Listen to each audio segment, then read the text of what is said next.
6 questions to ask before booking a luau.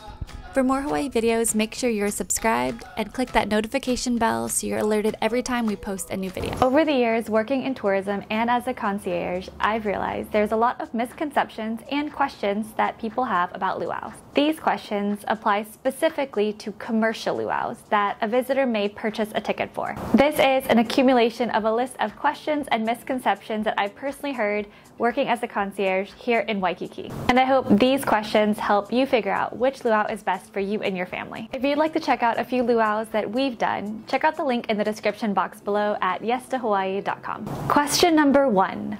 What is a luau? A luau is by definition a feast, so it will have food or dinner service. I've had some guests ask if there are any free luaus here in Hawaii. And I think by that question, they're incorrectly using the word luau and Polynesian dancing interchangeably. Now, a luau will typically have Polynesian dancing, but Polynesian dancing is not a luau. So because a commercial luau always has food, there are no free luaus. If instead you're looking to see any free Polynesian shows, there are quite a few here in Waikiki. Some popular ones include the free Polynesian shows at the Royal Hawaiian Shopping Center and at the International Marketplace. They host them a few times a week and have hula dancing and other Polynesian dancing as well. I'll leave a link in the description box below so you can check out their calendars if you're looking to see a Polynesian show. Regardless, I still think a luau is a must-do for a first-time visitor. Most luaus will include some cultural activities, dinner service, and a show. This show will typically include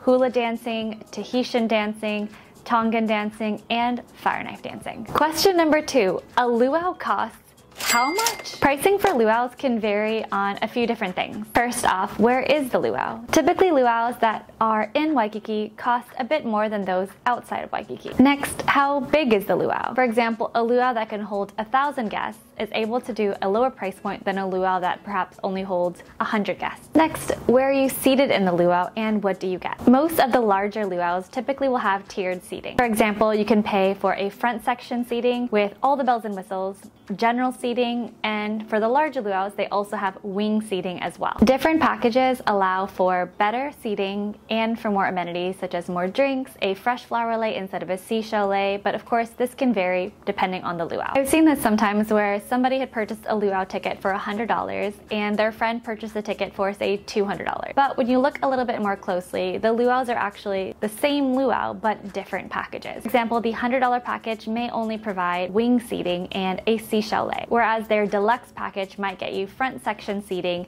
a fresh flower lei, a souvenir photo, more drinks, more bells and whistles. These are important things to note when you're looking at luau packages. Make sure to check to see what each package gets so that way you can decide what works best for you. This is really important if you have different parties looking to go to the same luau. Make sure that you're booked for the same luau and the same package so you can all try to sit together. In general, pricing does increase a little bit every single year. And if you visited Hawaii before the travel restrictions in 2020, you'll probably notice a marked increase in prices. And if you didn't already know, Hawaii did remove all travel restrictions in March of 2022. And tourism completely exploded. There were more visitors in July of 2022 than there were in July 2019. And pricing for a lot of activities has markedly gone up. As an example, a few years ago, I went to the luau at the Grand Wailea, which is over on Maui. The Grand Wailea's luau is arguably one of my favorites over on Maui. It's oceanfront,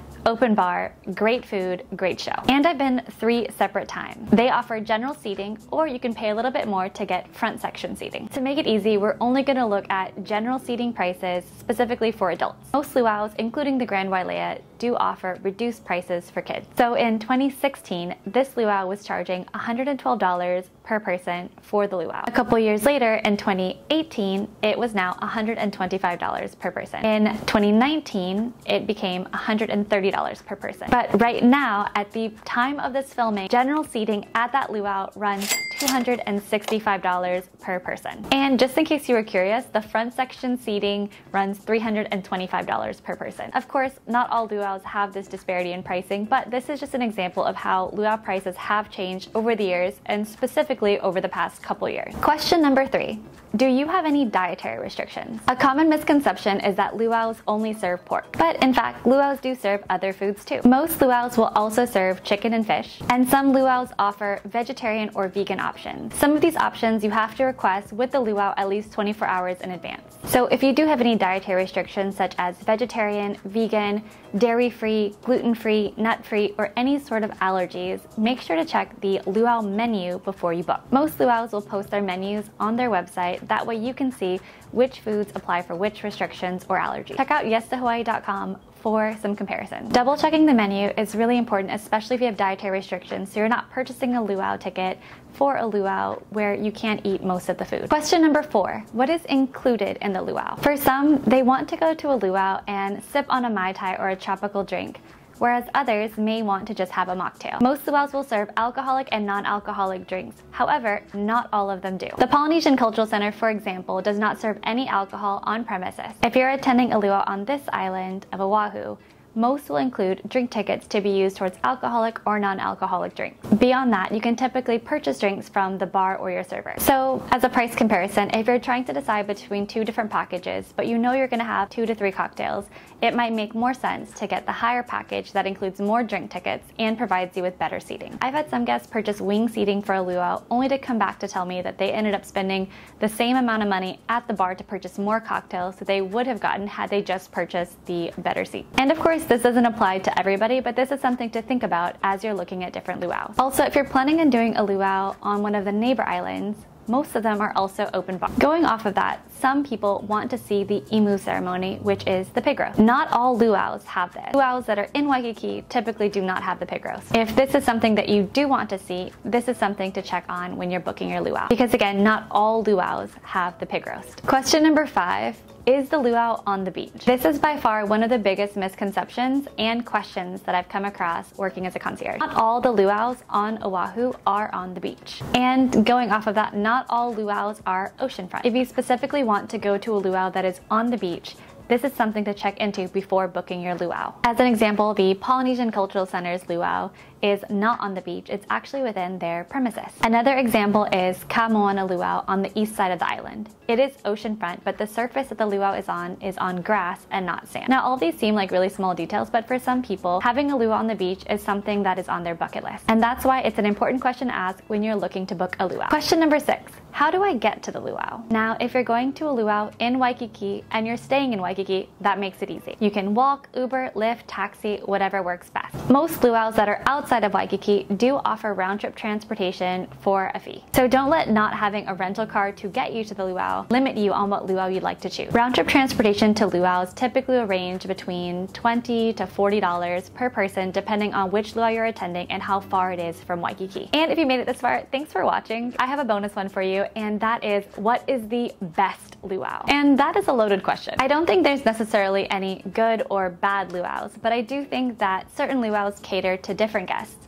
such as some luau's are typically geared for families traveling with young kids, whereas other luau's are typically catered for adults. I think when a person terms luau good or bad, it's typically because their expectations may or may not match what is actually at the luau. For example, the Royal Hawaiian Luau is one of my favorites, and it works perfect for me specifically. I like that it is in the heart of Waikiki, and I really like that it's oceanfront. I personally don't need a luau to be on sand, so the Royal Hawaiian Luau that's on grass is perfect for me. I also like that the dress code for the Royal Hawaiian Luau is resort casual, so I can dress up a little bit and wear a maxi dress and some cute sandals and enjoy my time at the luau. I also like that the Royal Hawaiian Luau has a full bar, so I can order cocktails or mocktails, and there's more options. Also, having a wide selection of activities to do before the luau doesn't necessarily rank high on the list for me. For me specifically, I like a luau that has really good food, a good view, and a good show. Whereas if I was a family traveling with young kids, I might like the luau that's at the Polynesian Cultural Center. It's great for families because it is an all-day event. You get access to the villages, which is 40 acres of Polynesian villages. You get the luau dinner, and you also get the night show. In terms of value, you get a lot for a smaller price. And because there's so many cultural activities for kids to do, I would say that luau is typically catered for families. That luau also does not serve any alcohol, so if that's something that was not high on your priority list, this might be a good fit for you.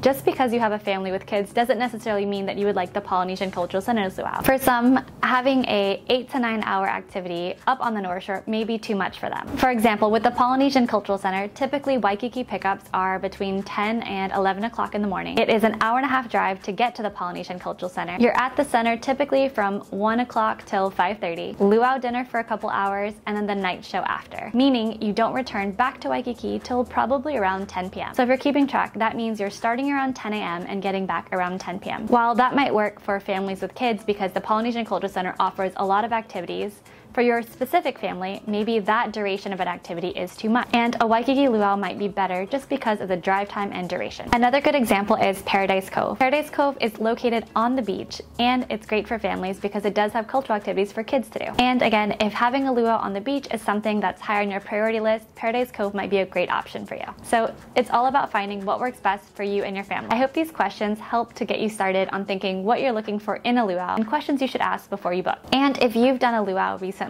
definitely leave a comment down below. Share with us what luau you did, what you liked or disliked about it, and a little bit about your group. For example, are you traveling as a couple, solo traveler, family with older kids, family with younger kids? Let us know and share. I hope you guys liked this video and found it helpful. If you did, please give it a thumbs up and consider subscribing. And if there's any other Hawaii videos you'd like to see, definitely leave them in the comments down below.